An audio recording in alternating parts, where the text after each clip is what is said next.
শাস্তি দিতে হবে। এই অন্যায় অবিচার সারা বাংলা মিড ডে মিলের পক্ষ থেকে আমরা জানাই ধিক্কার।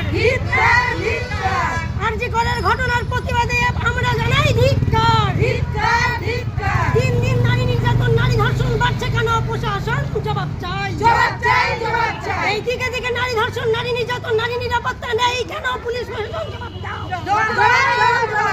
অবিলম্বে নারী নিরাপত্তা হয়েছে, মহিলা ধর্ষণ না আসছে, মহিলা ধর্ষণ হয়েছে, তার বিরুদ্ধে আমরা প্রতিবাদ জানাচ্ছি। তারপরে হচ্ছে ভাঙচুর করছে, প্রমাণকে আসল দোষীকে প্রমাণ করার জন্য ভাঙচুর করছে, সেই জন্য আমরা নেমেছি।